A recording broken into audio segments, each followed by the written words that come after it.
This is an epic quest across an ancient magical kingdom as Ouma, a reluctant young shaman, seeks her revenge against the king who killed her family. But guided by her otherworldly allies and unlikely friends, Ouma unlocks a whole new world. This is Paula Schmidt, and thank you for listening.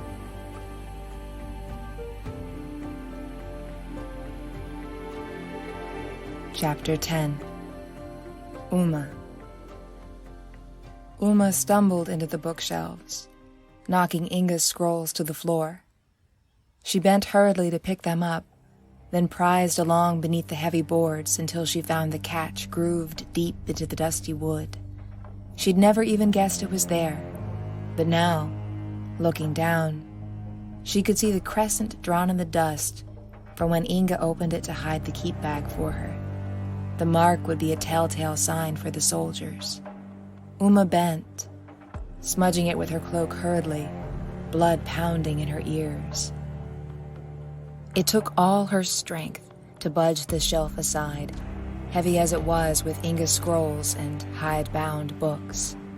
She could hear the soldiers coming, shouting and whooping. They were coming, my gods, they were coming. They were at the door. The shelf finally lurched open, just enough to reveal the dark pit beneath it, and cool air snaked up around Ouma's ankles. She leapt down into the darkness, almost in the same movement reaching up to crank as hard as she could on the heavy wooden lever overhead. The shelves groaned closed. She barred them shut with a peg beside the lever on a rope, sweat rivering down her arms and neck like dozens of tiny, awful worms crawling all over her, and she wiped at herself, suddenly terrified all over again, just as the soldiers thundered in. The sound shook her to the bones. Through the dusty, honeycombed light of the scrolls, Ouma watched the soldiers' huge hide boots stomp across the room. One of them stepped on Inga's bare feet, jackknifing her body face down onto the floor. "Blood dog," the soldier said, and there was laughter. The damp thud of Inga's body reverberated through Ouma like a second death. Her stomach lurched, sour with what she could not do. She covered her mouth, biting herself so not to scream. "Live," Inga had told her. "You must live." And she'd promised. Her life was not her own any longer. It belonged to Ulali. "Attention," a soldier said. The hide boots briskly lined up against the wall on either side of the library, and the cloak that swept in next was richly dyed, so black it drank away all the light in the room. "Your Majesty," the soldier said, bowing low. Flooding with icy hatred, Ouma crouched to see the man's face. But the prince was young, hardly older than she was, and he seemed younger still, flanked as he was by the huge, grizzled soldiers all around him. He was surprisingly slight, with long, narrow eyes like a catling's. His mahogany face was all angles, high cheekbones, a narrow chin. Even his skin looked hard, like oiled wood, smooth and hairless, but for his glossy black mustache and slight, delicate goatee. The dark sheen of his hair made Ouma think of blood moths as they pressed to the scarves of the dead. "Mothman," she thought. The prince's posture commanded all the other figures in the room like gravity itself. He raised a hand for silence, closed his eyes, and tipped his head back, smiling. "Have you ever smelled anything so sweet, my people?" "No, sovereign." The soldier who spoke now was middle-aged, with a long, pinched nose and proud, deeply set eyes that were angled like the prince's own. "The cleanest, sweetest air in the world, and now it is Yang." Still at attention, the woman smiled and kicked Inga's body over on the floor. She dug her boot into the back of Inga's neck, leaned forward dramatically, peering down. She scoffed. "Not much to see. I thought Wutar fangs were supposed to be as long as hands." The Mothman dismissed this with a wave of his own slender, manicured hand. Children's tales. The Wutar have grown weaker for years. They were hardly a worthy foe. Ouma was memorizing his face. She would make herself see his face all day and all night until she avenged her people and bled and shamed his body as he'd bled her beloved Ulali.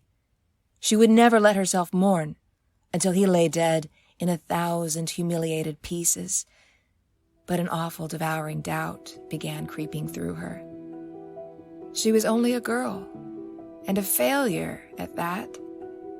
Her last words to Inga were a promise she could never keep. Shame and fury roared in her ears as a burst of laughter came to them from the alley outside, and with it, the reptilian hiss of swinging torches. Another black cloak swept into the room, carrying a large scroll of tanned skin, covered all over with small, precise markings. Briskly hemmed by officers who followed her, the new cloak flung the scroll open across the table for the Mothman Prince's review. "We're secure at the port, my sovereign," she said proudly. "Anything of interest, General Pao?" The general shrugged. "A few of the ships sank before they burned all the way to the cinders. We're diving up what we can, but there's not much left, sir. Spices, fabric. But these waters, you should see the fish we're catching. We'll feast tonight. The land is the prize, really. Not this ruin." She pinned the scroll open with one hand, gesturing with the other indifferently towards the library around them, as if the structure were not worth any more of her attention than that. The prince studied the scroll. "Could we not have commandeered at least several of the ships?" General Pao bowed. "I'm asking you, General," he said. "Were my fighters really so frightened of—" He kicked Inga's body. "These frail beasts?" Ouma clung to the wall below them, desperately trying not to make a sound. She had to live. But her feet began to slip against the shallow foothold she'd made with her sandals. "It seems they saw us coming after all, Sovereign," General Pao said. "They set themselves alight." The prince shook his head. "Right. Devi, you'll be here," he said, gesturing one of the other soldiers forward to study the map with him. "Ensure it is secure. And Rothwell?"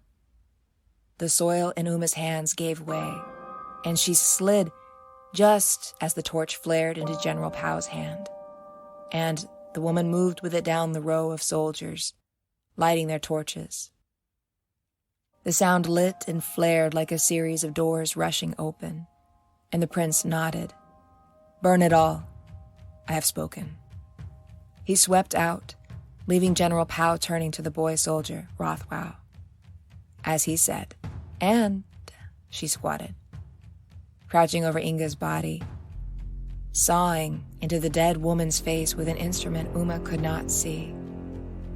When she came up, the general held Inga's fangs, cupped in her hand.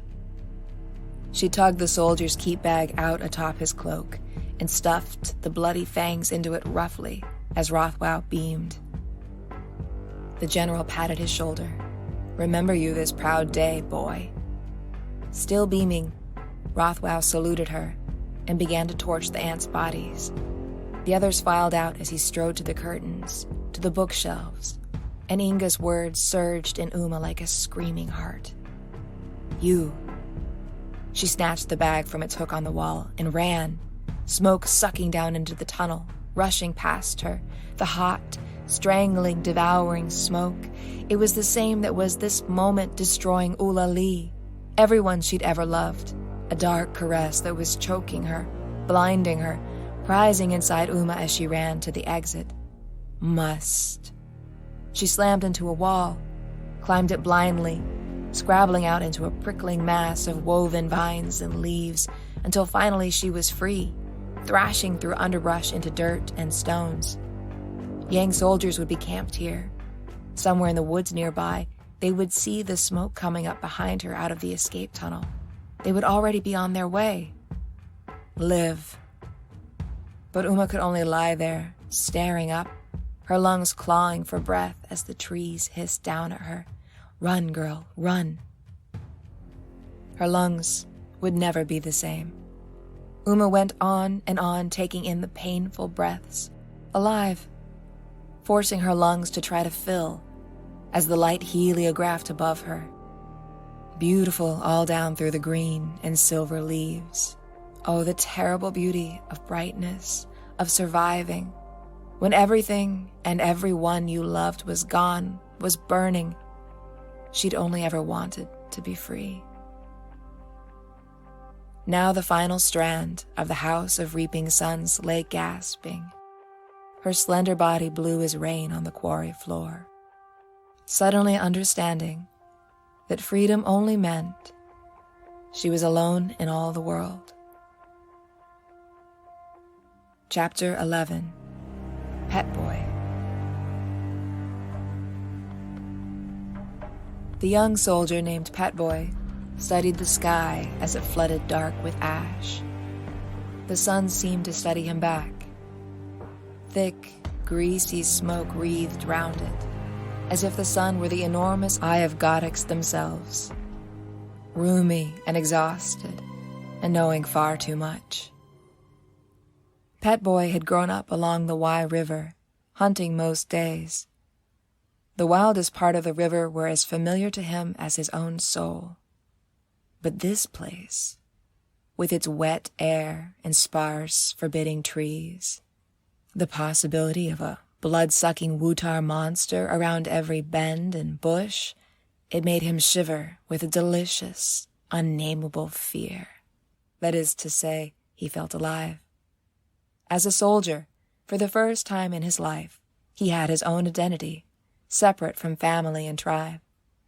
He could create himself anew, which was the whole point of living, he decided. He felt closer to gothics with just the thought that any change of state was a creative act. This idea had occurred to Pet Boy all on his own. It was the first independent realization he'd ever had. He realized also that he didn't know exactly where the thought came from, and that he did not know what his next thought would be. This delighted him no end. Before joining the military, every day was the same, as was his every thought and every meal. But what was holier than the act of creation itself, of new thoughts, ideas, actions, personas? Pet Boy imagined gothics watched him, smiling as he performed one feat after another for them, shifting between his new selves so rapidly that even some of the older soldiers seemed to fear him. As a soldier, Pet Boy could be whomever he decided. Back home, the Olders were always forcing him to remain the boy he'd once been. But here, at one night fire, he might tell outrageous stories and make those 3 times his age laugh so hard on their bread they choked. Then, at another, he might be sullen and steal food. There were no Olders to crowd him, singing him straight about the correct and thoughtful boy he once had been. After all, his good behavior was just another mask too, and it had served him well back at home. But was a person really supposed to never change? No, Pet Boy knew he was on to something, really on to something with his idea. He gazed up at the sky, praying to gothics for something, a sign, a reason, anything that might warrant his leaving camp. Because he was one of the youngest, his duty was to hang back and tend camp until Eulalie fell. His new understanding filled him with a happiness so sharp and wild it was hard to breathe sometimes, hard to swallow, to have to wait here, doing nothing, while the older soldiers had foraged all the treasure they wanted, and all the blood-eaters were massacred to death, and every glory taken, while here Pet Boy was to sit and wait, poking at the fire. But, his captain said, look lively, Pet Boy.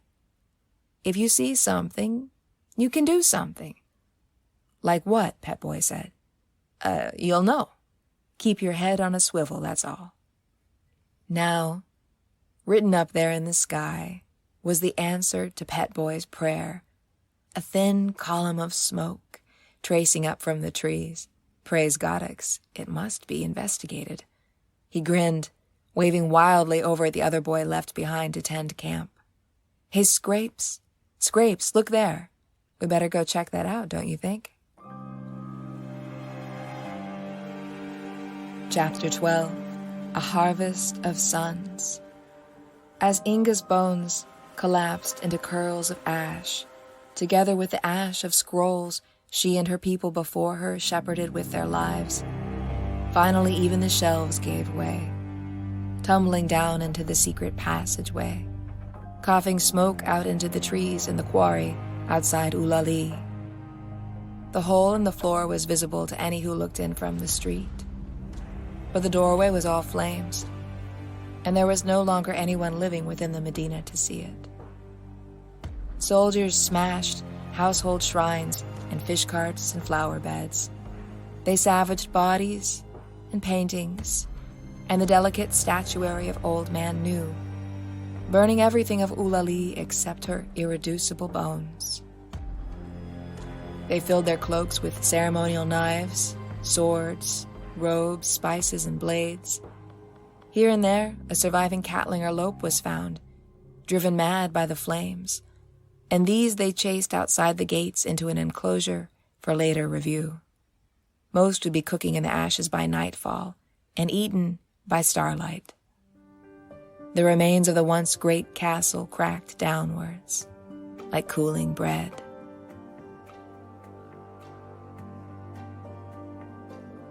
Chapter 13. Fern. Fern slipped quietly from her bunk, scudding silently out into the dawn. She squatted and made water in the bushes well outside the circle of Chiriclo caravans, murmuring to the hobbled lopes so they would not whicker and wake the others. An artist like her mother, Fern loved to be the only one awake, with all the world to herself and the daylight still milky and new upon it. But even as she finished her stream, the daylight began to sharpen and crystallize, hardening into a stainless blue sky. The days were hot here. Already the sun crisped at her skin. Fern watched a bird pat atop the undergrowth, stabbing up insects into its beak. She stood, making a game out of moving so slowly the bird was unafraid. Her lanky limbs golden with summer, and her hair white with sun, as if it were long sheaves of harvest grass, whispering all the way down her back, almost to her waist. Fern smoothed it back as she gathered up the milking bag from its hook over the rust-black door of Spellsong. She scooped up the stool beside the wooden steps where she'd sat atop it the night before. And for every night, as long as she could remember, snapping beans, making up lies for her younger brothers. Humming to herself, she tugged the sap-green braid of her dress tighter, making the smooth, creamy linen bloom celebrate her lean, muscular body. Talu woke and grinned over at her sleepily. "You're a cool drink of water this morning." His low voice bolted through her hotly, and Fern jumped, her thoughts startling up into the sky. Spine tingling, she turned and saw him by degrees. The handsome, sleepy golden-skinned man stretched out alongside the night fire stones, the long, soft, woolly locks tumbling across his shoulders, that lazy, close-mouthed smile, unrolling himself from the shadow of Lamados, as if he could dissolve in and out of visibility at will. She flushed. Talu was beautiful, but he was also the carnivorous master of death, directing executions under hot-eyed desert crowds. His hands had been soaked in blood, while that rich voice of his roared and prowled, reaching beneath one's very skin into nightmares and dreams. He could direct entire arenas into maddened frenzies, one single, screaming, unpredictable beast, and then, with a gesture, demand silence, and then a final frenzy even wilder than the first, all with a touch from his voice. But Talu was also, at this moment, just a man, sleep-rumpled and, somehow, almost shy. He moved slowly, as if not to startle her, folding himself up around one bent knee. Beauty is a garden awake in the heart. A person can't be truly beautiful without beautiful thoughts in their head. That's life, girl. That's chapter 1. You must be dreaming you some good dreams. I can tell that from here. Talu lay back down, smiling at her. Fern blushed hotter. She knew he was flattering her, knew it made her feel good anyway, and this made her confused. You fell asleep outside again? She said, thinly. Suddenly, Talu seemed far away. He looked up at the sky as if she weren't there anymore. Talu could go away like that, his soul instantly absent from his body. He could step half in, half out of himself. Where did you go, Talu? She might say. And then he'd be right there with her again, his eyes focused on hers. I'm right here. That rumbling voice so close he made her skin tingle and her heart race. Not going anywhere, she would say next. Never. I'm close as your own heartbeat, girl. That was how Fern imagined it, anyway. Her mother warned her regularly about Talu. Of course, this only served to make him all the more interesting. But fine, she drifted off back towards the Lopes. If he was going to be like that, she didn't want to talk to him anyway, Talu and his stories. Every time he spoke, he said something different. There was no telling what was truth and what was nonsense. And that time he sneezed so hard, he'd uncorked that giant fart, scaring all the animals. My brown salute, he'd called it, laughing at his own joke so hard they all couldn't resist laughing, too, until they cried. Fern giggled to herself even now, remembering it. Well, don't let it go to your head, girl, Talu said. He thought she was laughing at him for having slept outside in the dirt. Good gardens go bad that way. Who says I want to be good? And what I want is no concern of yours, Fern said. You don't want to be good. Those overlapping front teeth gave him a wry air. Why not? Fern sat to milk the Lopes. Bad girls are free, she said. The animal sighed appreciatively, leaning into her, and she leaned back, scratching its foreleg until the creature stretched its neck out with pleasure, its long horns glinting in the sunlight. So be free then, Talu said. Do what you want, why not? Talu spread his hands up to the sky. Be whatever you want. Think if we could do as many things with our consciousness as we can with milk. We could make cheese and milk from our thoughts. Butter, ricotta. Fern laughed. Once you've got cheese, though, it can't be milk again. I prefer butter anyway, Talu said. The Lope's milk stroked warmly into the bag, pressing softly against Fern. Although cheese lasts longer, I think, she said, feeling warm all over. She laughed again, and liked the way she felt Talu watching her while she laughed. What are we talking about? She said. Talu smiled. Your beauty. Fern shot him a sly grin. Well, just so long as you don't salute me with any of your brown salutes, then. They cracked up. Good morning, Glories, Lelora said, descending down from Spellsong. She stretched happily as Fern's little brothers poured out behind her, laughing and shoving each other, tumbling around like catkins. Morning, Fern said. Ogodei came down behind Lelora stiffly, blinking at the daylight as if it affronted him. Fern could remember when her father seemed young and strong, but ever since Talu had become the caravan's preferred executioner, it was as if Ogodei became inflexible overnight, cranky, old. Talu kicked off the blanket which had been draped across his legs and lay back in the dirt, staring grimly at Ogodei. There's only one reason you want me well, he said. Well, you can thank Lelora for the kindness, not me, Ogodei said, picking up the blanket with 2 fingers, as if Talu had soiled it. Lelora smiled at him serenely. Ogodei kicked the fire ring back into place and busied himself picking up bits of leftover kindling. "We're here to help you, Talu. If you're lost, we're all lost. Ogo, take this and put it under the wagon."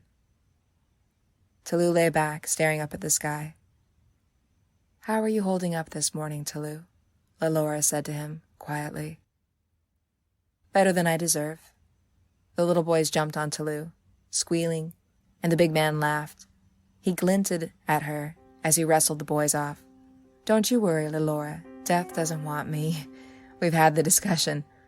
"Let your uncle rest now," Ogodei said, shooing the boys off. "Talu needs his rest. Go on. Go on." "Oh yeah?" Talu said, settling back down, stacking his legs one atop the other. "What you know about me?" "That you're a pain in the eye," Ogodei said. Chapter 14. Pet Boy. Now, with camp receded behind him, Pet Boy felt differently about having brought Scrapes along. Alone together, deep in the underbrush, Pet Boy remembered that Scrapes made his scalp crawl. A few days earlier, when Scrapes went into the woods with Ayan, only Scrapes returned. Pet Boy's mother had warned him about being alone with other soldiers. "Trust no one," she said. "That's the only way you'll return home safe to me, my boy. We are all of us brothers and sisters, but some of us far less than others." Now Pet Boy felt Scrapes watching him, like a snake fixed on a mouse. Well then, if Scrapes was big and bad, Pet Boy could be badder. "Quit falling back behind me," he said loudly. "I've seen you wear 3 different faces for the last 2 people you talked to. I don't trust you a lick, Scrapes. You stay in front of me." Scrapes smiled around at him slowly. "You can suck my bloody tits. You think I ain't watching you? I see you. You stay in front of me. That's Ayan's bag you're carrying, not your own. I know what you did." Big words for a little boy. "Where's Ayan now, huh?" "Watch out, little boy. What's to stop me putting you away the same, if it's true?" "Yeah, will you now? Walls have ears, doors have eyes. I'd be more than missed. Go on and try. See what happens." The boys' voices carried to Ouma, and her scent pricked up their mounts' ears, but the 2 soldiers were too busy yelling to notice. She grabbed a rock, the biggest she could find, and scrabbled up a tree as the boys, still yelling, crashed towards her through the underbrush. The crying tree was sleek to climb, and its long, beaded fronds seemed to sway whenever she breathed. But the long, thin branches concealed her. A green snake lay along one branch, staring down at her indifferently. She held herself still and tried not to breathe. When a crying tree was cut down, the roots of others near it would send it life until the broken one budded again. Whenever the crying trees were dug up, their roots were always found to be locked together tightly, like clasping hands. And when there was drought, their pale cries could be heard from rods away, warning other trees in the distance. A hard time is coming. Hard times are coming. Hold strong. Now the boys were so close, Ouma could see the greasy tops of their dark heads. She threw the rock as hard as she could. Birds screamed up from the leaves as the rock slashed an arc through the trees and bounced down the hill. The boy soldiers shot after it. In the distance above the trees, Ulali was burning. The ashes of the ancient castle were like birds, rising across the smoke-roomed sky. Beneath her, from down the hill, came an unmistakably wet thump. Murder had shot through Pet Boy's arm the moment Scrapes dashed out in front of him. He hadn't needed to think about it at all. Now Scrapes was dead, one foot still in his stirrup, snagging along in the undergrowth with his stupid fat head catching on roots. Better you than me, Pet Boy thought. And surely gothics guided his aim. After all, some were brothers less than others. Pet Boy dismounted, heading over to Scrape's slope. Easy, boy, easy. He eased the dead boy's foot out of the stirrup. The animal leapt forward as Scrape's weight fell away, But Pet Boy snatched the reins and tied them to a tree. The animal would free itself eventually, but by the time it came back to their camp, riderless, a day or two would have passed. Anything might have happened to Scrapes by then, least of all, Pet Boy. He reached for the keep bag on the dead boy's belt. The belly lurched.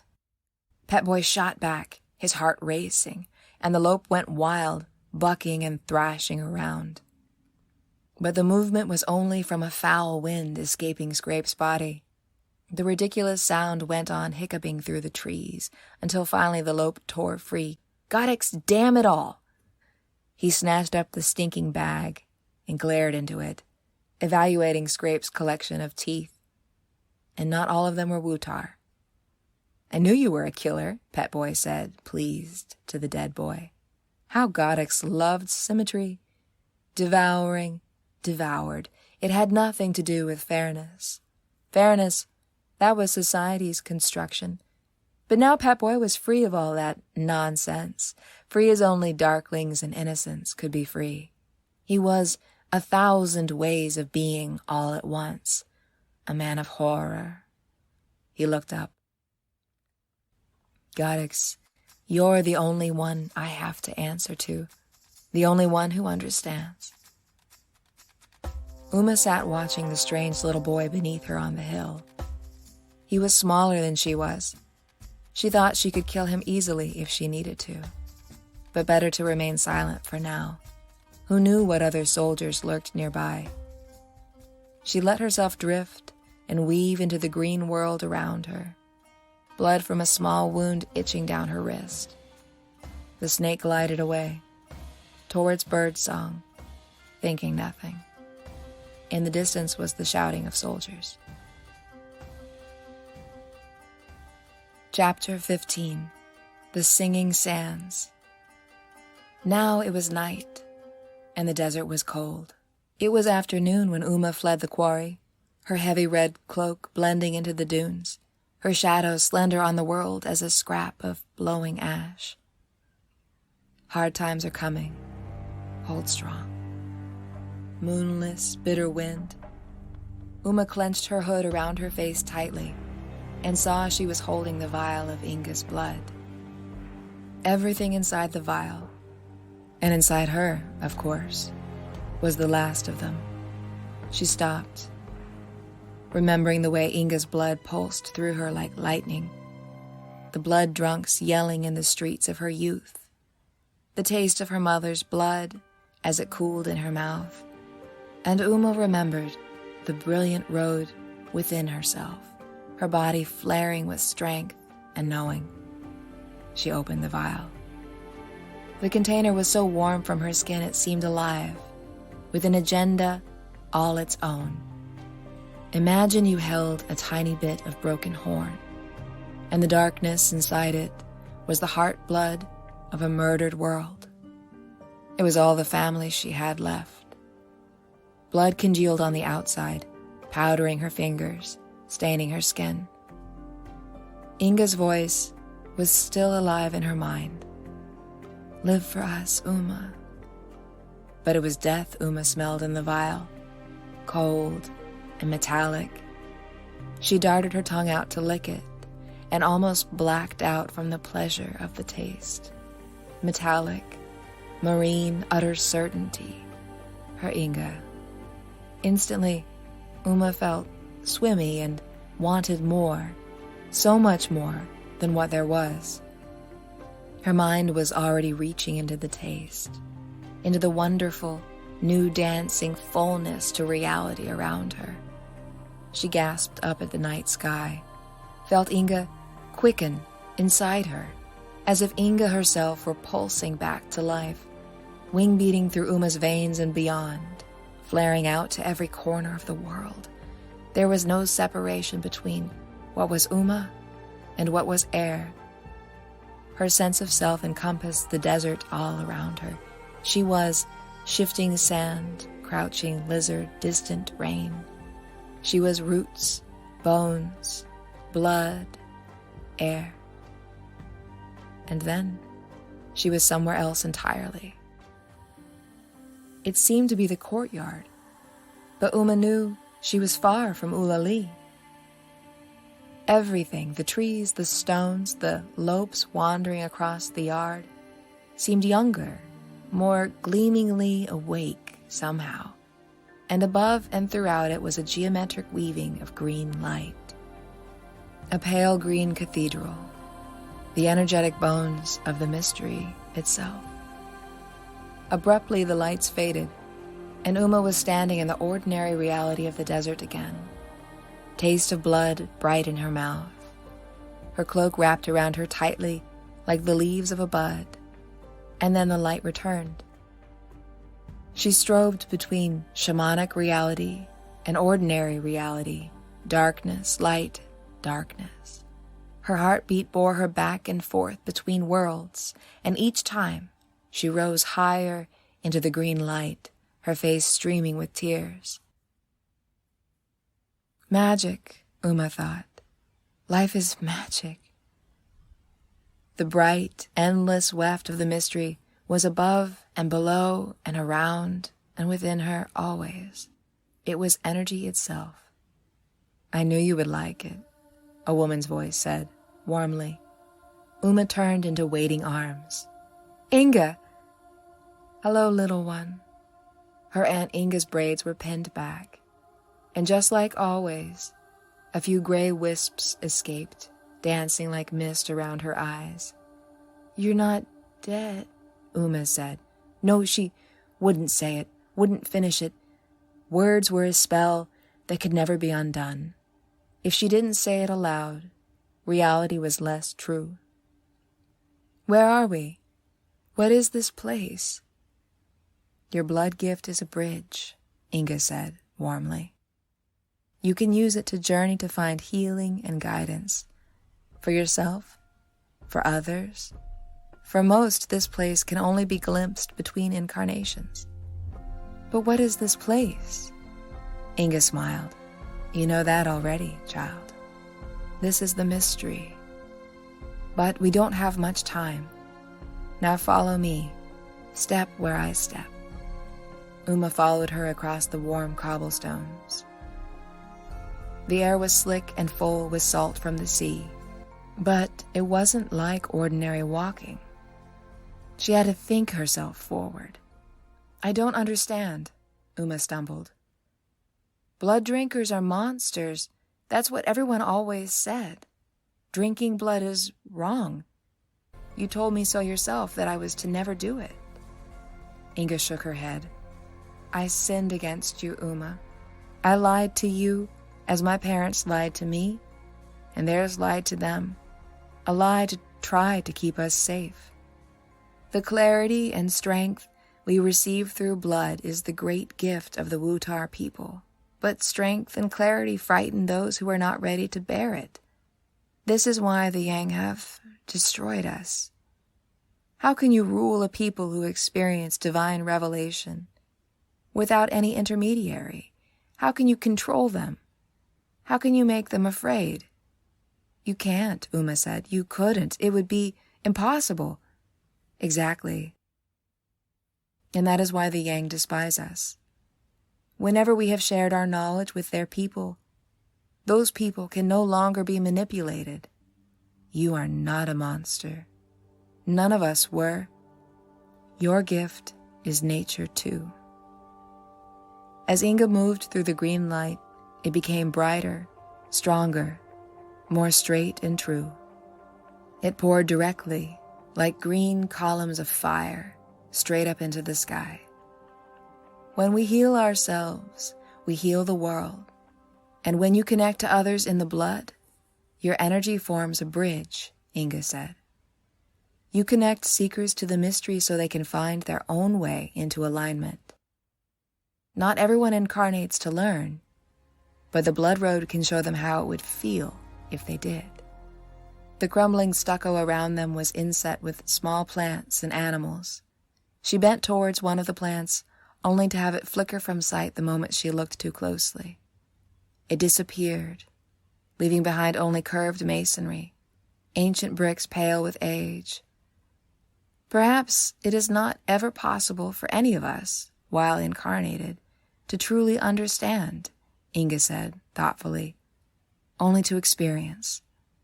We follow our gifts, and with enough experience, we may begin to grow.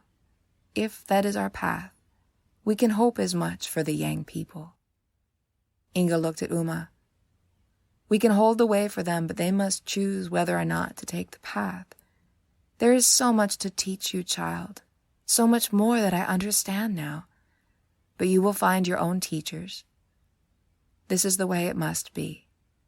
She took Ouma's hand into her own with a gentle smile, sweet and sad. The green light weaving all around us. Can you see it? That is the mystery, Ouma. It is the weft of all worlds. Our decisions, the energy of our intentions, this is what weaves the web. There are many outside forces, of course, which can play upon the pattern, but the magic of our own intent matters. Try weaving the light, Ouma. Feel what the light wants to be. Help it flow. Ouma raised her hands. Inga waited steadily. You're not a monster, my little one. You're a light weaver, just like your mother.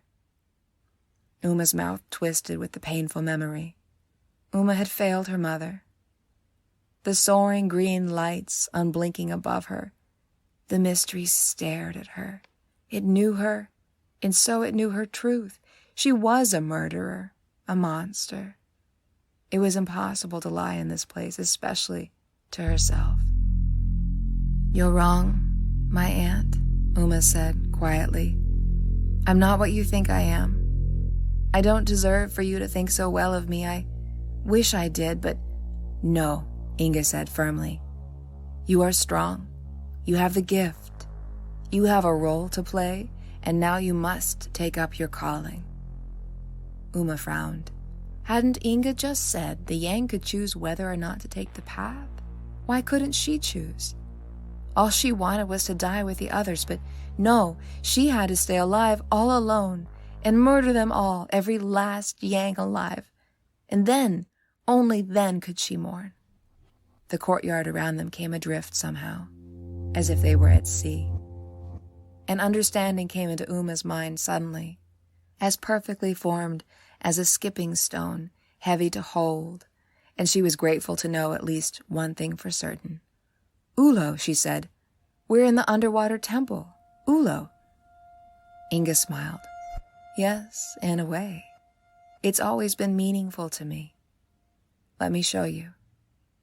The brilliant green strands thickened into water in wave lights. Step where I step. The ocean temple was centuries older than the castle of Ulali. And although in ordinary reality, it was now drifting with the smoke and ash of sunken ships, in shamanic reality, Ulo lay still dreaming beneath the scarlet waves, dreaming the wave-licked visions that only the water temples of the gods may know. Ouma followed Inga through the massive watery rooms, their cloaks streaming behind them as they wove between kelp gardens and sightless statuary of gods and goddesses, their expressions full of love. She was walking through water, breathing effortlessly. Her heart flew.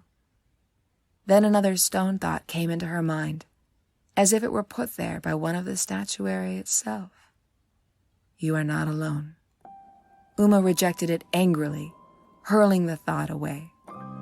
The brilliant green light around them shuddered for an instant, and then, shifting itself slightly, wove into a new and different pattern around them. Inga gazed at Ouma thoughtfully. Ouma's throat tightened, for she'd felt herself surge with strength.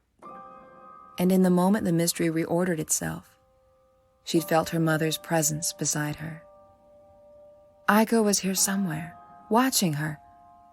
Inga broke into her thoughts. Child, there is much to show you, but we have little time. You'll not see me again. Myself, as you have known it, is fading. It is my time to return. This is the way of all things. You will not be able to call on me again, but your memory of me will always be with you, as will my memory of you, of how much I will always love you. This will remain part of me, even as what is I returns into what is.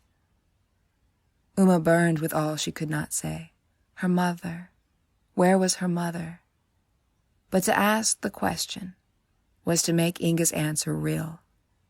If Inga said Aiko was gone forever, knowing what Ouma longed to ask, Inga wrapped her arms around the girl tenderly. Ulali will always be with us. It is our hearts, and when you travel here, remember you are not alone. Spirits and allies dwell in the mystery. Even gods wander by. Oh, little one, I'm so sorry it hurts. Ouma trembled, nodding. Inga moved back, clapping her hands. Here they come. Ah, here we are, my little loves.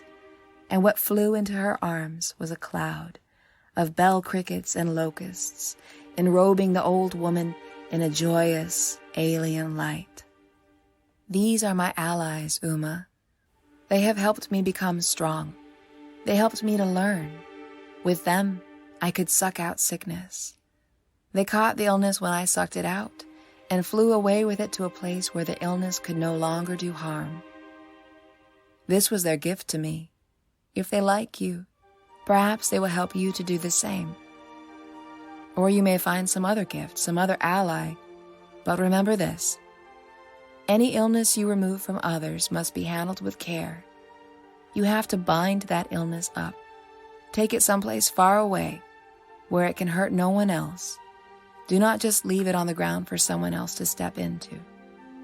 Now, my little loves, go now from me and be with her.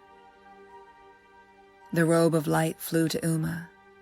She felt them settle in close, tiny wing beats of elating warmth and strength. Inga smiled. If you care for them, perhaps they will stay. Remember, the power does not come from us. It comes from our allies. We are merely their channel. She closed her eyes, nodding as though she were tired. Ouma rushed to her aunt, the robe of light brilliant around her. Don't go yet, please. Please stay with me. Just a while longer. Inga stroked her hair, smiling. Her eyes were still closed. The weight of her touch was airless. Let them teach you. Surrender to what they show you. She began to fade. Don't leave me. Not yet. Please. Can you hear it calling me? Inga kissed both Uma's cheeks. So beautiful. It doesn't hurt, my love. There is no pain. It was now or never. Inga, my mother, is she? But her aunt was gone. Ouma was alone. She looked down at the empty vial, and then dipped it gently into the sand, and sat watching the grains darken with the last of Inga. Chapter 16.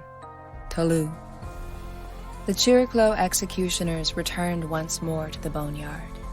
Their arms were full of offerings, bags of exotic spices, teas and poultices, and best of all, a delicate old comb carved from bone.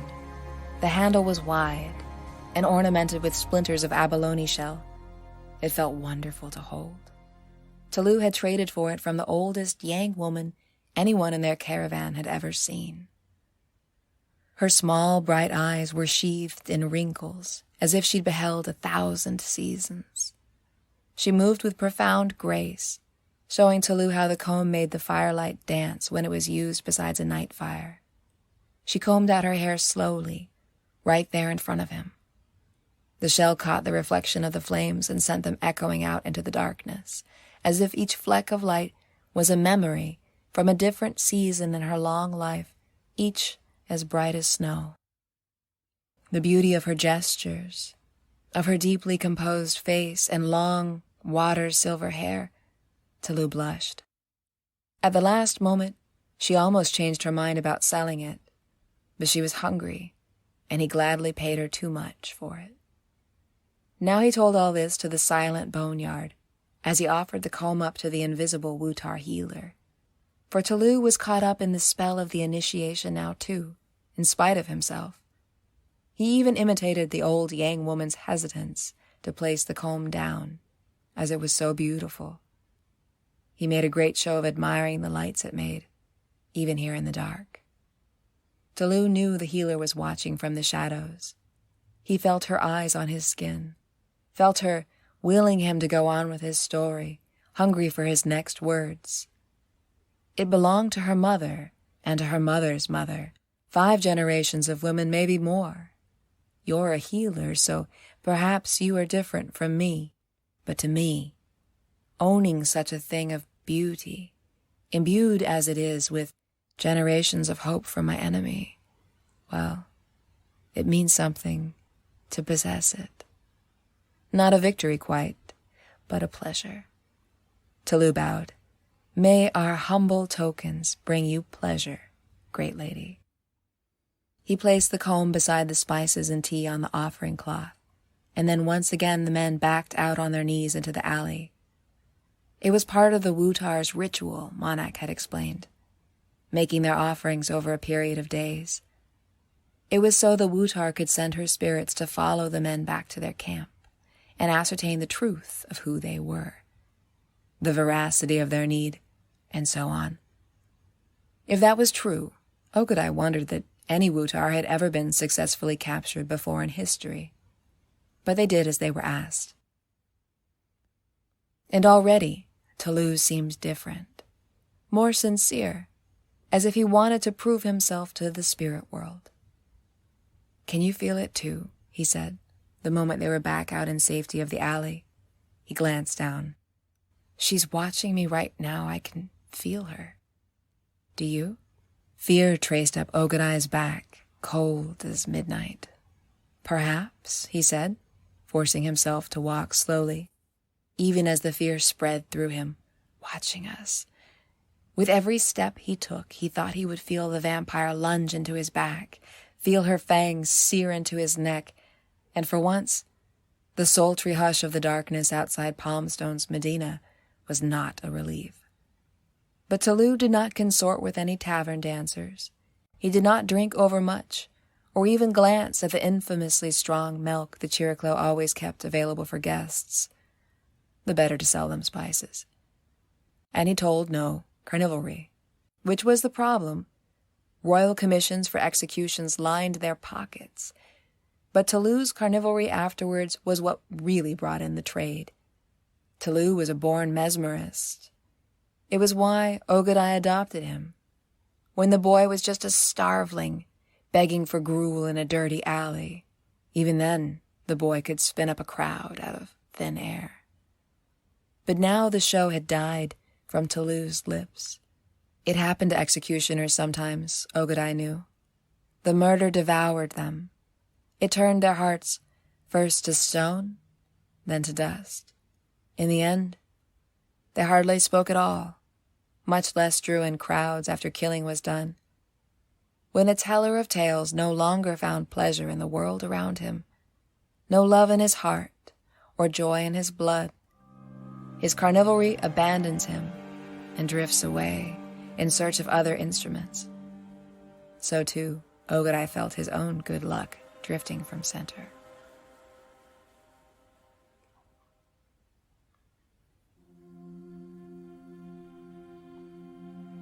Chapter 17. Ouma.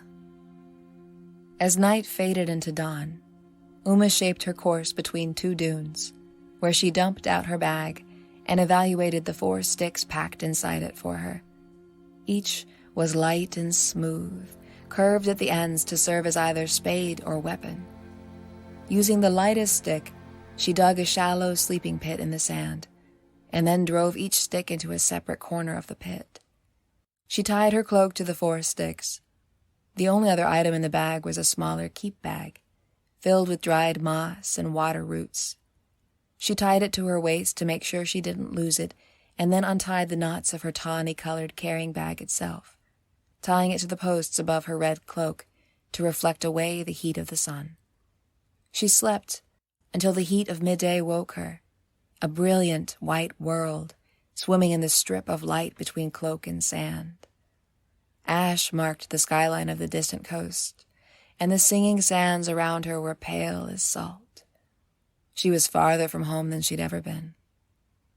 Ouma held the vial up to the light, turning it between her fingers. The clotted pink sand inside it looked as if it were only dirt. She flopped her arm over her eyes, trying to go back to sleep, but now she was angry. She lay resting until dusk, when it was safe for her to travel again. And as she tore down camp, Ouma was talking to herself in fits and starts, the way Inga used to. As the cool of evening flooded over the desert like dark waters, rage flooded into Ouma, river cold, and the hateful memory, bright as salt, that she could not shake free. Her mother Aiko, dying in bed. "You must let me go, my Ouma. It is my time." Droplets of her blood on the floor all around them, like gloss black moths. Ouma would hate moths forever. She would not turn her head, but she tried not to see. She held her mother's hands tightly, though they felt cool and light as leaves. "Mama, try to stay. Stay here with me. I need you. You will always be my baby, but now you must be strong." Aiko tried to shoo Ouma gently away, to pretend a rakishness she no longer felt.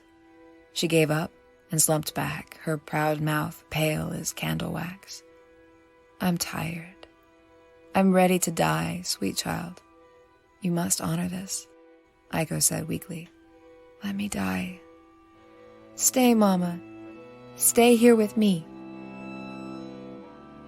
Now Ouma tore at her chest, screaming into the emptiness like a child gone mad. Not that it mattered. There was no one to see. "I don't care. I don't care. I don't care if anyone hears me, if they find me. I don't know where I'm going. I didn't ask for this. I never wanted to leave. I just want to die." The sands listened, implacably pale, quiet and still, like Aiko's eyes. As Ouma watched, the deepening sky before her became the color of her mother's own cool hands. And that fingertip of moon, it was the curve of Aiko's fingers, gently waving goodbye. Ouma drew on her cloak slowly and walked on.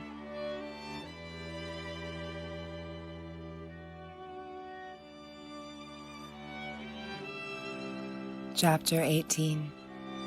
Talu. On the third night, Talu and Ogodei came bearing their finest gift, an ancient Wutar healer's robe, almost liquid, the way it draped and danced at the lightest touch. It was red as a tea-wetted tongue, with full kimono sleeves and a sash like snake scales. The soldier they'd bought it off would only smile darkly when Talu asked him how he'd come across such a wondrous garment.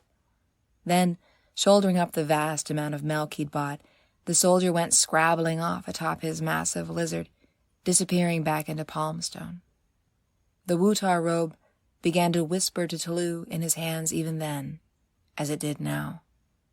Proximity to the holy relic made him feel as though he had one foot in someone else's world, one with a different gravity, different rules, and no right to be there without a guide. He could not wait to be rid of it. Talu paused outside the hanging carpets. "I'm frightened tonight, brother." Ogodei touched his shoulder gently.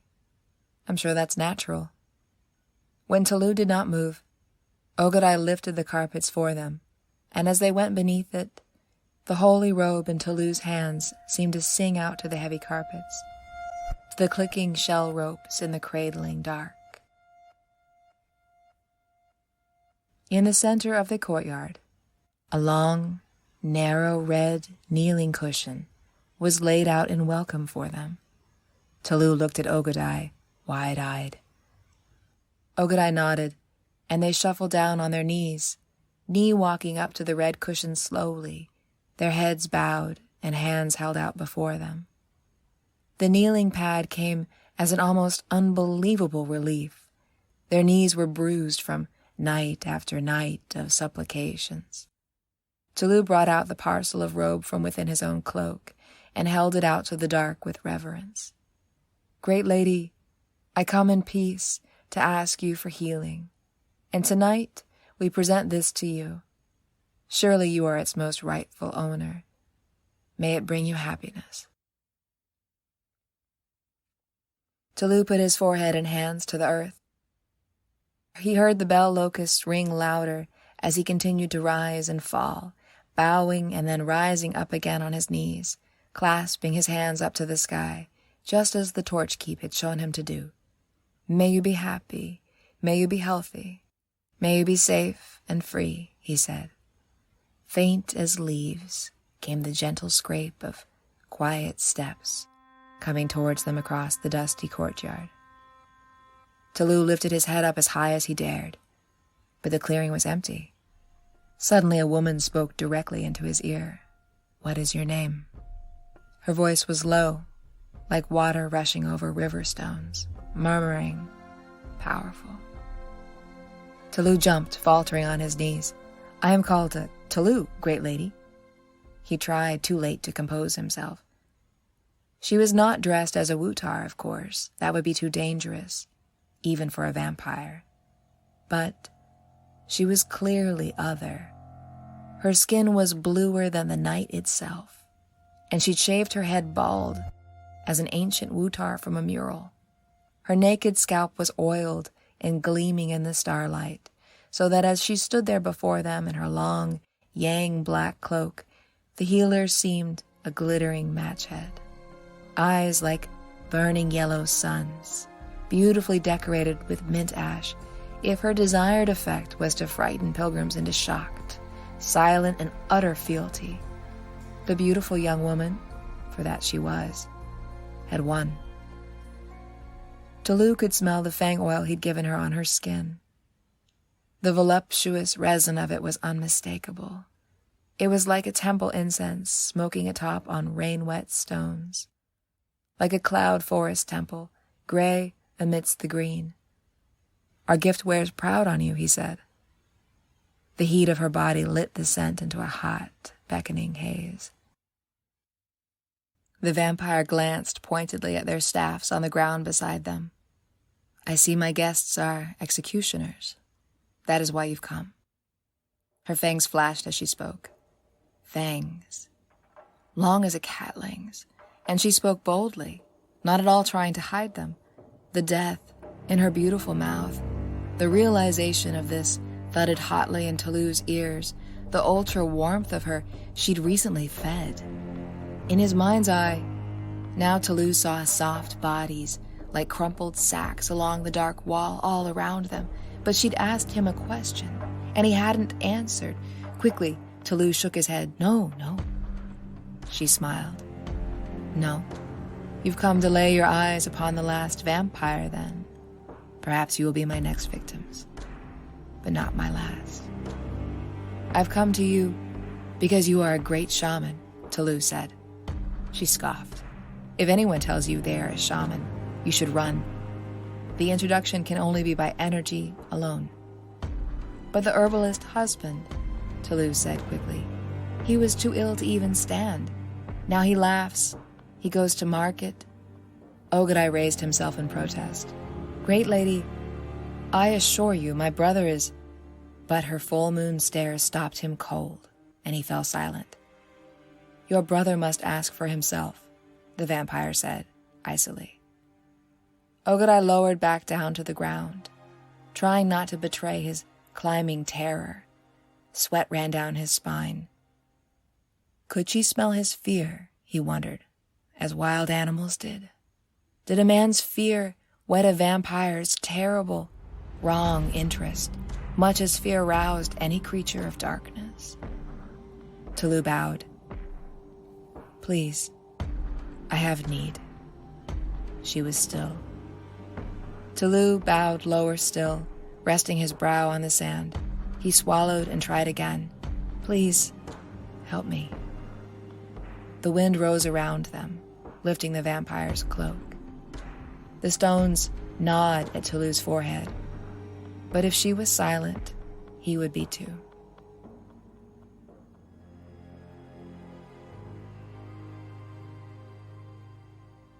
For you, I charge extra, she said, finally. Talu tried to smile. Ah, because I am so strong. Because you can pay. Ogodei laughed. He can indeed pay. Talu blinked at him. Go on, Ogodei said. She smells your money. You shouldn't have brought so much.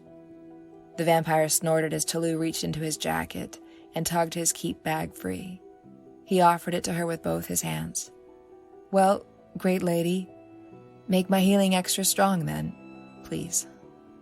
The vampire counted out his coins and gracefully returned them into the soft leather bag.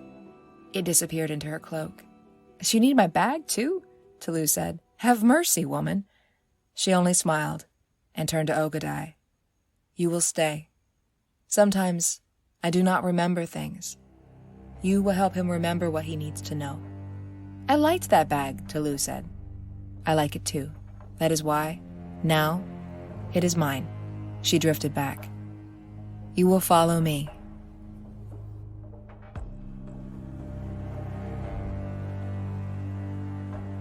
Chapter 19. Bort. Soldiers seethed through the ruins of Ulali. Towers lay smashed about, like rows of crushed skulls. There was nothing left of the courtyard orchards but their oil wheels, nothing left of the mosaics but blowing ash. And in the house of the reaping suns, only a hole remained in the library, gaping where tall and ornate bookshelves once divided the genteel room. As Bort's captain watched, the young soldier eased himself down into the hole, quickly covering his mouth with his tunic sleeve as ash billowed up around him.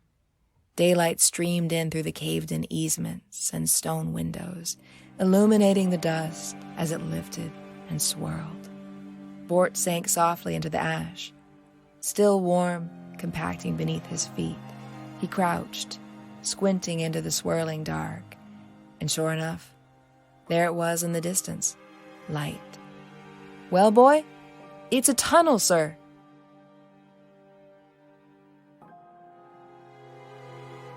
Chapter 20. Talu. The pathway hidden behind the trees at the back of the courtyard was so narrow, the executioners turned sideways to follow the vampire. It tilted down, as if they were descending into an animal's burrow. Talu scraped his palms raw, so many times did he reach out against the narrow walls for balance in the blackness. Now and again, he felt the vampire's cloak wisp against his ankles, but the girl herself was always just out of reach, as if her cloak were hollow as the dark itself. I'm still awake, aren't I? Talu said. The vampire laughed.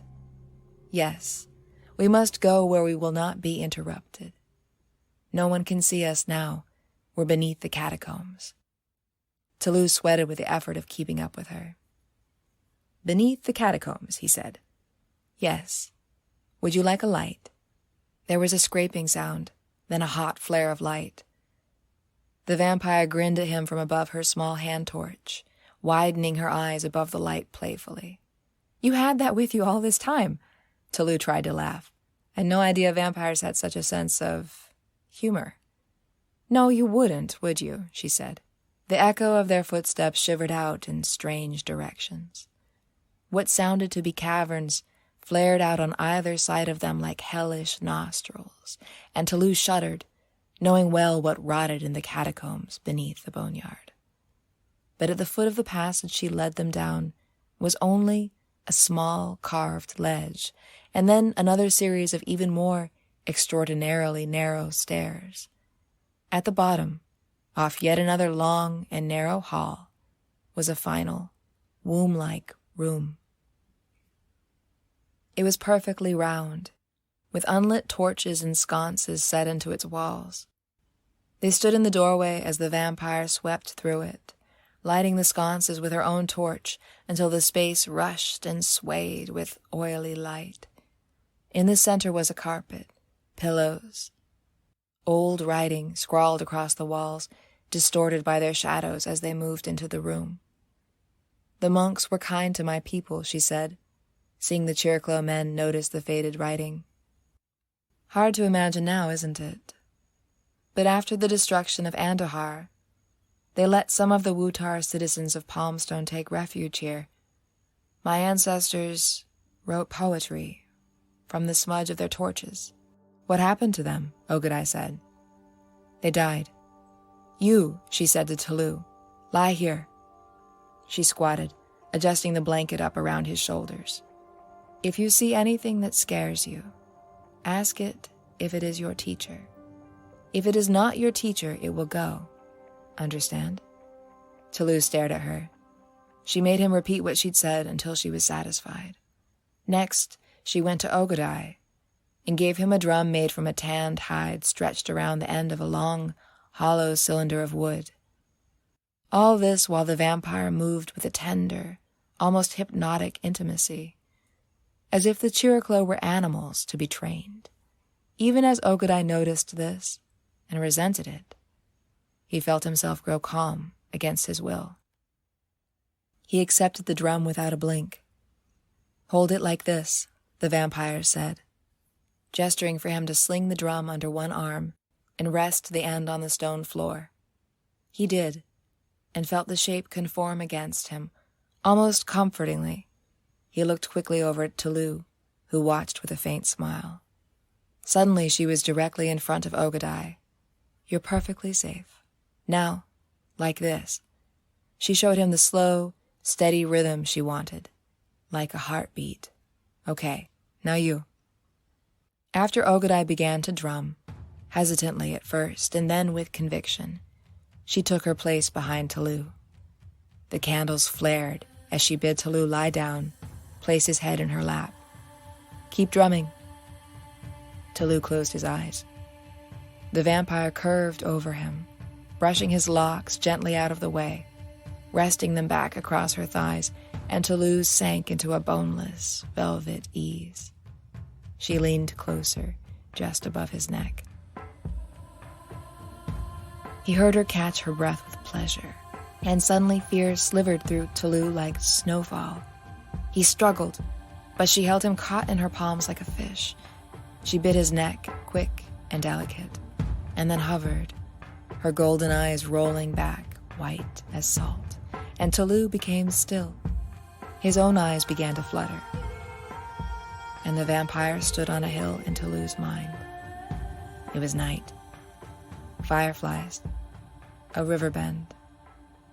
There was a Chiriclo caravan circled around their night fire, and the wildflower people were singing, dancing, whispering in the dark. But Talu was alone inside his family caravan, shivering violently. But his terrors belonged to a man, not a child. The vampire saw them all, the criminals and prisoners of war, as Talu dragged them out before screaming audiences. The executions, thieves lit on fire repeatedly until they dripped with their own grease. Talu ripping out chunks of their flesh, feeding it to chained catlings, how he'd made prisoners reenact their own capture, forcing them to play both sides, murdering loved ones and friends, until a pool of blood and stinking viscera climbed the ankles of the sole survivor. And the way Talu stood there, magnanimous all throughout, indicating that the thief had now earned his freedom and was free to go, he waved his hand. The Yang audience screamed wildly, demanding the man's blood. Talu only bowed as the thief shattered past him. He was a skinny, middle-aged islander who'd been inland to visit his daughter. He'd wanted to bring her a gift, one he could not afford, and so he'd stolen it. Just as the man reached the gate of the arena, his hand outstretched, could it be true that he might have a second chance? Talu spun and lassoed him by the waist, dragged him back, writhing, into the heart of the arena, and gave invitation to the howling audience, and the people erupted down over the walls of the arena and tore the father into limp flags of skin, into coins of wet bone they whipped overhead and snatched from each other, while Talu disappeared. Well paid, and his caravan rich and well fed from all the trade before the execution. It would take days for the blood to leave his fingernails. And Talu knew that if he ever stopped, his caravan would suffer the same tortures that only his predations protected them from in the Yang's land of wealth and hate, Tensingland. Yet, in their arena, Talu had a face. Ogodei's drum beat on. The vampire moved past these thoughts in Talu, working deeper still.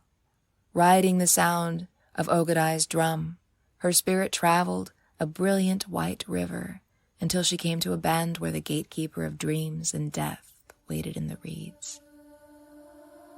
In Talu's mind, the gatekeeper appeared as an ancient Chiriclo grandmother.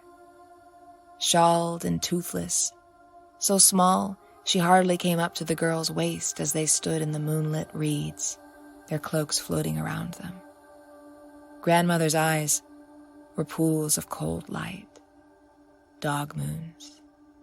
"Grandmother, I seek your permission to speak with his allies," the vampire girl said. "Your intention, vampire. If his allies are sick, I will heal them. If they are lost, I will find them and lead them home to his heart. The little boy," for that was how the grandmother understood Talu, "is lost. He needs them to find his way home. And then, the rest is up to him," the vampire said. Grandmother sucked her gums, studying her carefully. "Grief knows your name, girl," the old woman said. The young woman held her gaze. "And my name is Nature, too." Grandmother nodded. "You may pass."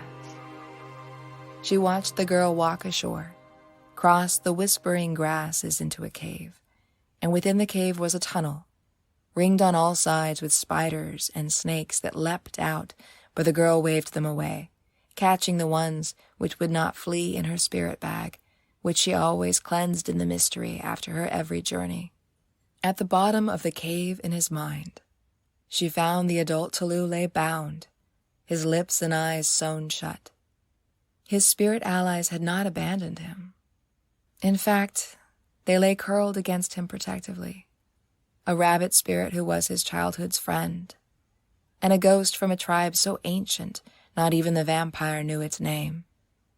And there was a third creature. She couldn't see, except for the creature's large eyes glowering at her from the darkness. She spoke to them. "This man thinks you have abandoned him. Is it true?" The ghost and the rabbit looked at her. "It is he who has forgotten us. His heart is dead." "And yet he lives," the vampire said. "From habit only," said the rabbit. The girl blessed them all, making them strong and filled with light.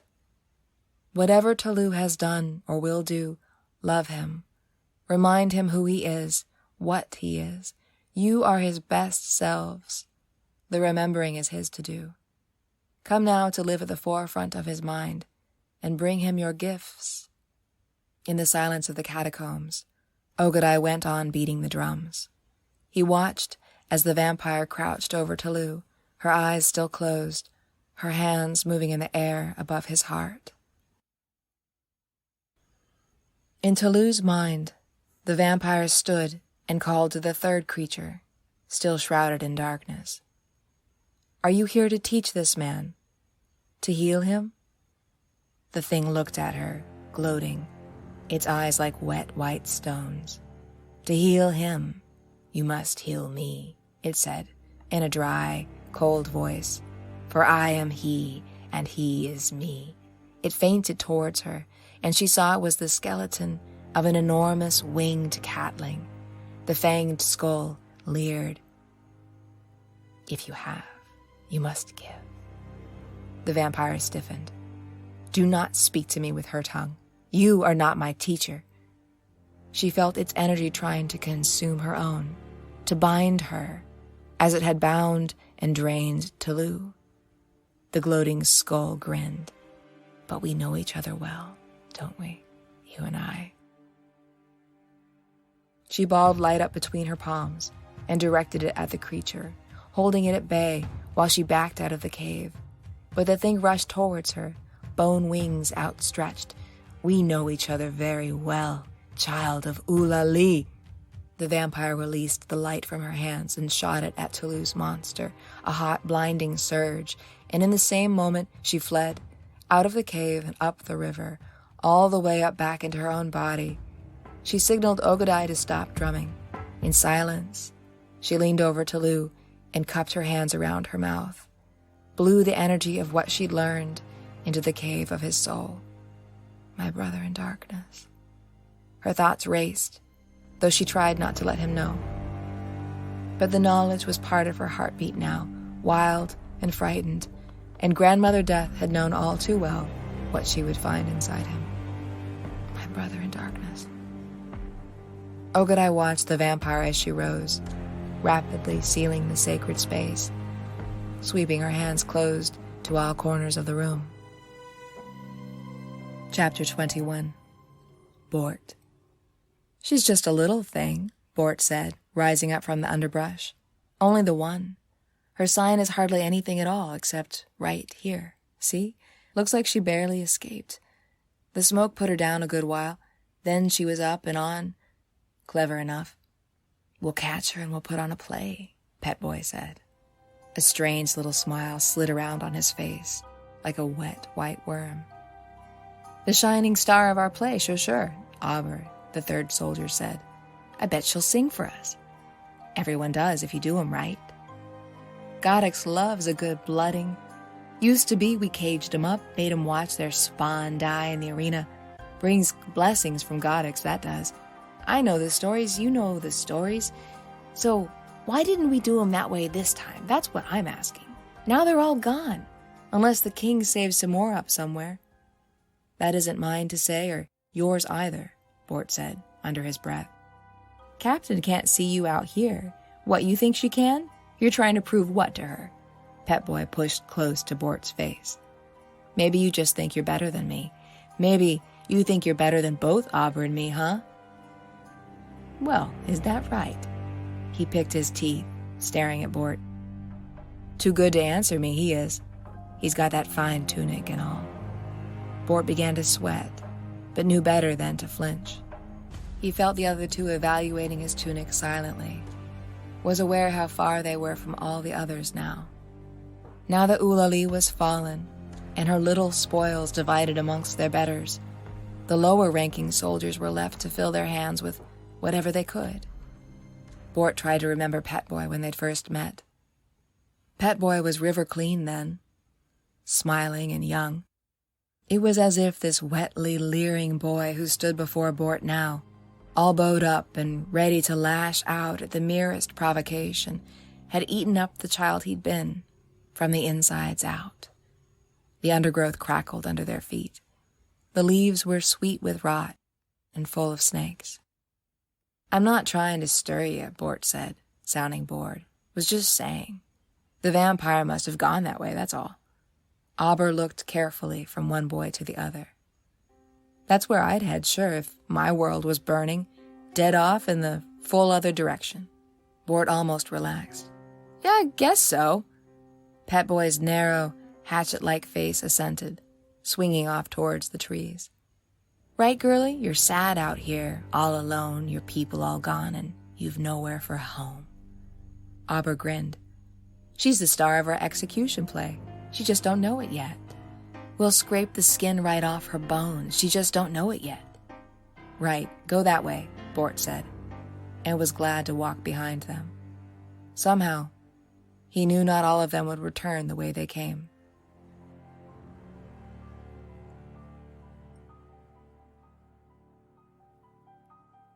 As the crying trees thinned into scrub and then faded into sand, Bort's heart sank.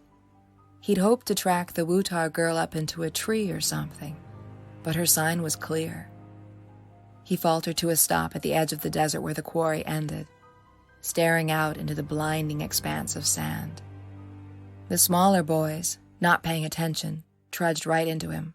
"What is it?" Pet Boy said, smacking into Bort far harder than necessary. "She went that way," Bort said. Pet Boy's shoulders sagged. "Well, she's already dead then. So we find her body and make sure, Bort said. Pep Boy sneered.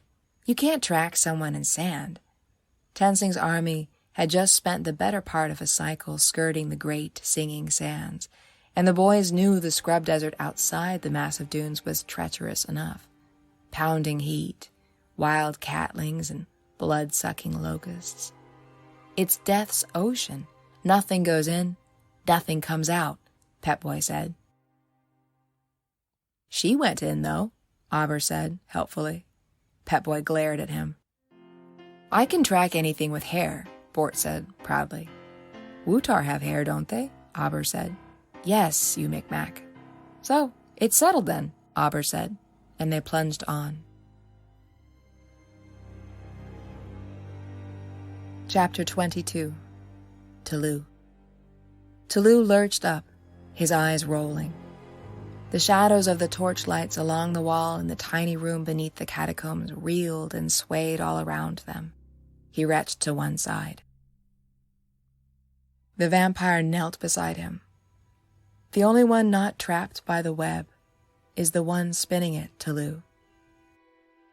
I feel strange, as if you are with me still, and quieted somehow. He looked at her quizzically. Yes, we'll always be connected now. You'll know where I am, and I'll know where you are. You'll get used to it. She straightened. May you be beloved of gods, she said coolly, blessing him with a wave of her hands. May your spirits keep you safe. Remember who you are, Talu of the Chiriclo. Hearing this, Talu tried to sit again, to resume himself. The fragrance suits you, he said, weakly. Be still, rest, she said sharply, and then softened. It reminds me of home, the smell of my castle's stones when they were warm in the sun. You need to lie down again, rest now. Talu wiped his face, breathing hard.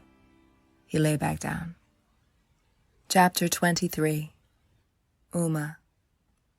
Every night as Ouma crossed the sands, Inga's singflies and bell locusts drifted around her, and every day she felt them protecting and healing her as she slept. She awoke rested and strong, though she knew she would need to find water soon. But as the third afternoon began to cool towards evening, Ouma felt a new strangeness. One of the insect allies was pouring, no other word for it, a milky calm all through her, and light medicine flooded in.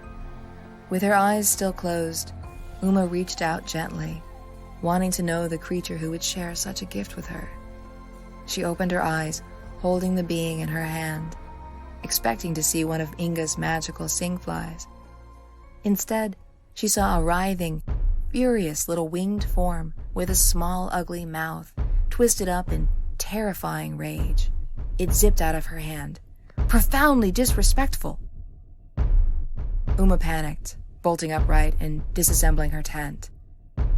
I'm sorry, I just wanted to understand more about what you were doing. I didn't mean to. No more for you. It buzzed with rage, the little singfly that was not a singfly. Ouma knocked aside the fabrics and poles, bowing her head. Thank you for your gifts. I apologize for interrupting you. The creature rose into the air, vibrating angrily. Then it snapped in close to Uma's face and peered at her, eyeball to eyeball. Ouma knew better than to show it any fear. She said the first thing that came into her mind. Tell me about your life. Always here. I am always here, the being said. An impression of empty, brilliant white space came into Uma's mind. Did you ever want to incarnate as a person? Like me, she said. The creature still hovered directly in front of her left eye.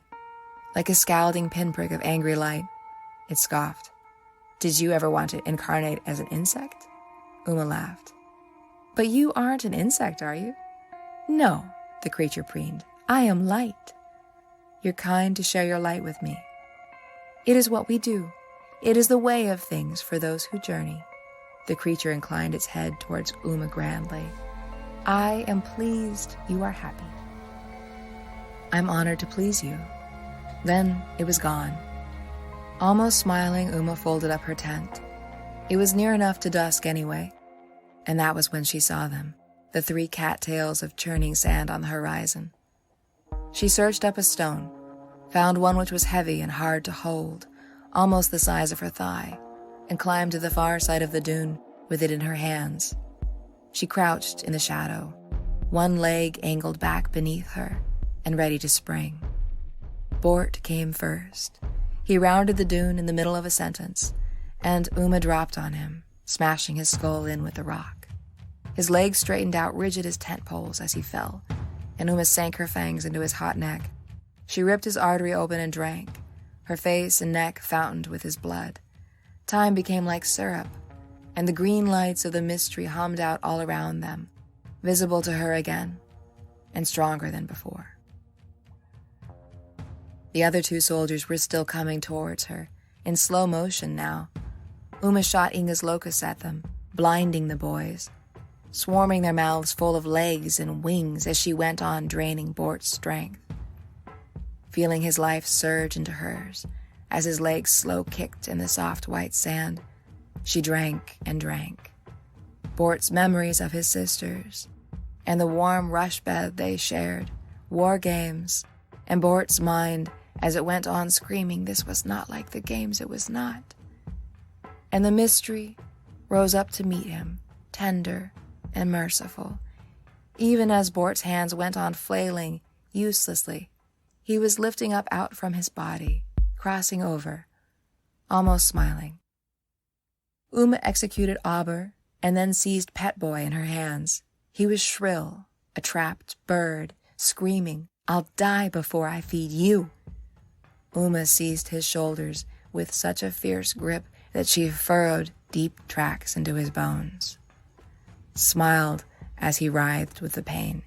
"That," she said, tongue dancing across her fangs, "is not true."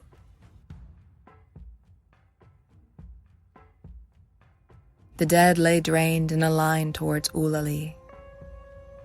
Tendrils of ash still snaking across the sky as rust dried across the sands, and Ouma turned. Was the edge of the setting sun, blood red, becoming night. Chapter 24. Ogodei. Ogodei shifted uneasily, warming his hands. "It is done?" The vampire was preparing to leave, gathering up her things. "It's only begun." Ogodei smoothly crossed to the door, barring her way. She paused dangerously, and then floated towards him, her lovely, violent mouth curving into his shadow. "I will pass, Chiriclo. When Talu is well, you will find your own way back to the surface. Follow the light. He'll be better by tomorrow." "But there is an opportunity here, for all of us, don't you see?" Ogodei said. "Come with us. Come with my caravan and live on the road. Perform your healings for those who seek, and we'll protect you. You'll be safe, and we'll all get rich. Why not?" "I am my own protection," she said. Talu sat behind them, rubbing his head between his hands. The vampire glanced over at him, and then Ogodei nodded gently, moving to one side with a bow so she could pass out into the hallway. He stepped out with her. The air was cool and mineral, her staring yellow eyes dizzying. "That's your problem exactly," Ogodei said. "Your strength is your downfall. How much would your fangs fetch at market, Long as they are. You know I'm right. You're rare. You're worth a great deal, dead. The Yang would love to turn you into a bauble for some princess. But if you travel with us," she sneered, "I'll hear no more of this. Good night, please." "Yes, of course, your people have been slaughtered like dogs for centuries. Who would possibly judge you for preferring to live like one? Slinking around in the shadows, never showing your face to the sun. Not I." The vampire turned back, her full moon stare on him full force. Ogodei studied his nails. He was holding on to one elbow to steady his hand, and this he hoped she did not see. I've seen them, you know, the little baubles they make from the bodies of your people. Fangs a millennia old, strung about the necks of spoiled little Yang children who lose them in the mud. I imagine your teeth are priceless, long as they are. They'd have you set into a pendant. Ogodei spread his hands apart, indicating the size it would be. Death's doorway. I can see it now. A big dinner party. The highest bidder. The vampire's hand went to a dagger. She stalked in so close, he felt her breath on his face. I see you have carnivalry after all, Ogodei of the Chiriclo. I understand you want revenge, vampire. I want to help you. On your own, I understand what you can do. A little bite here, a drink there. Perhaps you could heal a few hundred souls with your gift. But that is paltry. A few healings make no difference while the Yang still cover the earth. And what of your own intentions? You who use your own brother like a beast. I've seen that much. Ogodei shrugged. Talu is what he is. It's no sin to be a carnivaler. And he's not my brother, not by blood. I see. So what are your own intentions? He straightened. I'm putting the world to rights. She snorted. Ah, yes, no less, of course. Hand still on her dagger. We Chiriclo live like fleas, running to hide the moment any Yang scratches their ass. 1,000 years of this, walking the trade route, selling our souls for coin. Then we turn back around and do it all again in the other direction. A song and dance here, trinkets there, a carnivalry. You look at me as if I don't know what I am. I know what I am, vampire. For my family, I do this. I will always do anything for my family. But if my people still had our home, our own land, we could feed ourselves just like anyone. No need to beg, steal, trade, carnival. I'm listening. This time, after we complete the route, we will turn back for the homeland. I'm passing on the word as we go. 10,000 of us Chiriclo will all turn back towards the coast as one. We'll meet in the great shadow of the dunes, and then we will take our homeland back. There can be no power without land. We know this. You know this. My people are ashamed to admit this, but still, we know. I thought Chiriclo loved the road. Your caravans. I love mine own caravan, I do. I love it dearly. You're cold to mock it, you who know our homeland well. Before Ulali belonged to your village. Village? Before Evening's kingdom belonged to your great-grandmothers and their mothers before them. It was Chiriclo land. And it will be again. Mark me. Ogodei stepped in close enough now to feel the heat of the vampire's body. For there are few of you left now, he said quietly. Her lips drew back. I am still here. And do you ever want to be there again? She stared at him. I'm offering you safety, a chance. Ogodei stepped back, lifting his hand so she could see he meant her no harm. I'm not for sale, she said. I am never for sale. No, he said, never. You will make this clear to all the Yang you trade with and to your family.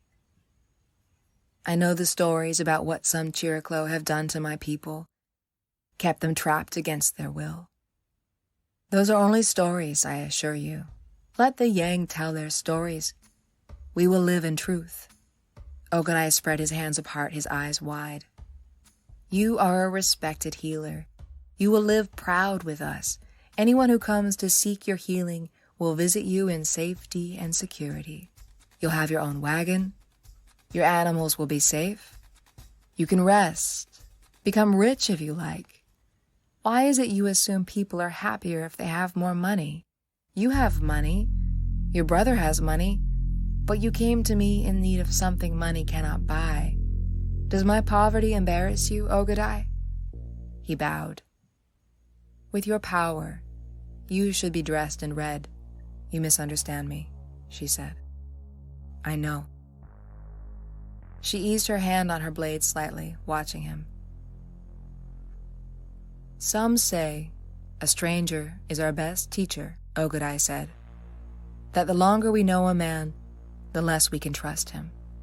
For then we are no longer seeing things as they are, but only as we wish they would be. Having you beside us and your clear vision, it would honor my family to keep you safe, to keep you alive, vampire.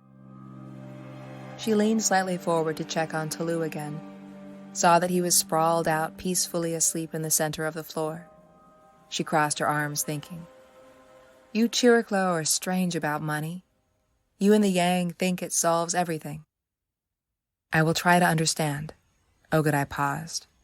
Yet it must hurt you to hide behind Yang rags, after everything their people have done to yours, to have anything of theirs touch your skin.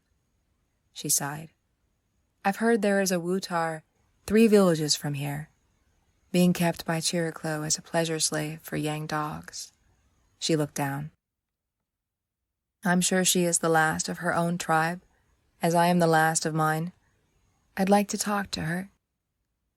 I'm sure they have her in traditional garments to increase her exoticism and chains. If you free her and every other Wutar we encounter, no matter the cost of time and effort to you, if you bring her to me, I will consider your deal. And what if I take her for our own, instead of you? We only need one Wutar healer. She moved so quickly he did not see it. All at once, Ogodei was pinned to the wall, and the vampire's fangs were hot against his neck. He froze, not daring to move. She hissed, That is the last time you insult me and live. There are no others like me. This you know. Ogodei tried to smile. It was a joke. A poor joke. She let him go, and he raised his hands again in mock surrender. You know what I am, she said. I do. She kicked him, and he stumbled back, his dry palms rasping on the damp, cool wall. Do not waste my time, she said. My people have lived along the Cape since the beginning. She watched him clench with rage. After a beat, Ogodei smoothed himself, smiled again. No traitor could allow himself the luxury of appearing angry for long. Then, perhaps we are family, he said. I doubt it. But we have an understanding. If you free my kinswoman, yes, she said. Ogodei nodded. Consider it done. What do they call you, healer? The vampire brushed her cloak back from one shoulder. She studied him, one hand still on her knife. I am Ouma, the last of Ulali.